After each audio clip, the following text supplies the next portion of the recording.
আসসালামু আলাইকুম, কেমন আছেন? কি অবস্থা সবার? আমি আগের একটা ব্লগে বলেছিলাম যে আজকে সুন্দর একটা গ্রামের ব্লগ আপলোড দিব। গ্রামে এক আত্মীয়দের বাসায় বেড়াতে গেছিলাম, সেখানে অনেক সুন্দর সুন্দর প্রাকৃতিক ভিউ দেখেছি, সেগুলাই ক্যাপচার করে এনেছি এই ব্লগে, আপনারা সেগুলাই দেখতে পাবেন। গ্রামে মাটির ঘরে মাটির চুলায় রান্না বান্না, এছাড়া কুটু গাদা, পুকুরের সাইডে বসে রান্না করা, এগুলা সবকিছুই থাকবে এই ব্লগে। আর খুব কম মানুষই আছে যারা গ্রাম পছন্দ করে না। আমার তো গ্রাম অনেক ভালো লাগে, গ্রামে গেলেই যেন শান্তি লাগে। তো সকাল 9টার সময় ঘুম থেকে উঠে রেডি হয়ে ভ্যানে করে আম্মু, আমি, মিম বের হয়ে গেছি। আর আমাদের বাসা থেকে আমার ফুপুর বাসা মাত্র 5 মিনিট। আমাদের সাথে আমার ফুপুও যাবে, এজন্য ফুপুর বাসা থেকে ফুপুকে উঠায় নিলাম। আর এটা হচ্ছে আমার ফুপুর বাসা। অন্য একদিন আমার ফুপুর বাসাটা সম্পূর্ণ আপনাদের ঘুরিয়ে দেখাবো। আমার ফুপুর বাসায় গাছপালা দিয়ে ভরা, মানে ফুপু অনেক বেশি পছন্দ করে গাছপালা শাকসবজি লাগাতে, মানে যেদিকেই তাকাবো সেদিকেই শুধু গাছপালা গাছপালা, এজন্য অনেক ভালো লাগে আমার ফুপুর বাসা। অন্য একদিন যে দেখাবো।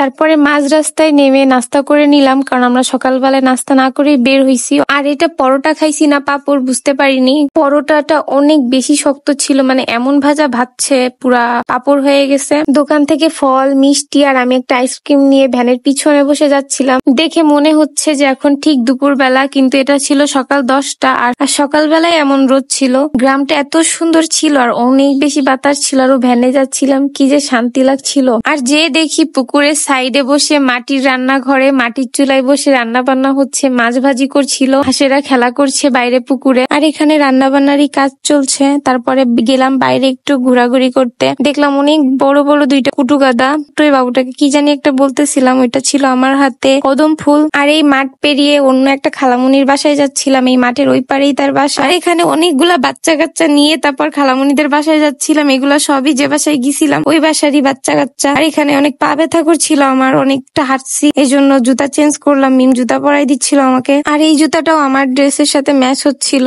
আর এটা পরে অনেক বেশি কমফর্ট ফিল হচ্ছিল। এখানে গোবর দেখে মিম মজা করছিল, আর বাচ্চা কাচ্চা গুলো মজা করতে করতে যাচ্ছিল। মাঠ পার হয়ে অল্প একটু হাঁটলেই ফুপোদের বাসা, কিন্তু গরমে সবাই আস্তে আস্তে হাঁটতে হাঁটতে যাচ্ছিলাম, এই জন্য মনে হচ্ছে রাস্তা শেষই হচ্ছে না। আর বেশ গরম ছিল, মানে রোদের জন্য বেশি গরম লাগছিল। আর টুকটুক করে হাঁটতে হাঁটতে চলে আসছি খালামুনিদের বাসায়। আর এটা হচ্ছে অনেক পুরানো একটা বাড়ি, মানে অনেক আগে তৈরি করা, এখনো হচ্ছে চেঞ্জ করা হয়নি। মাটি আর হচ্ছে ইট দিয়ে বানানো। আর এখানে খালামুনি কি জানি রান্না করছিল, তাই উকি মেরে দেখছিলাম আমি। আবার পটল আর চিংড়ি মাছ রান্না করছিল। এখনো গ্রামে এমন বাড়িঘরের সংখ্যাই বেশি, মানে বেশিরভাগ বাড়িঘরই এমন ছিল মাটির তৈরি। আর দেখতেও সুন্দর লাগে, সারিবদ্ধ ভাবে মাটির তৈরি ঘর। মাটির ঘরে ঠান্ডা বেশি। গ্রামের বাচ্চাদের আবার সাহস একটু বেশি। এখানে গরু নিয়ে খেলা করছিল, মানে কি যে করছিল জানি না, কিন্তু আমার দেখেই ভয় লাগছিল।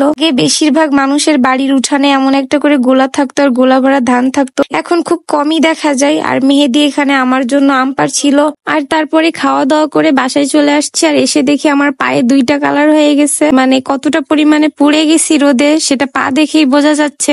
আর আশা করি আপনাদের এই ব্লগটা ভালো লেগেছে। আজকে এই পর্যন্ত, আল্লাহ হাফেজ।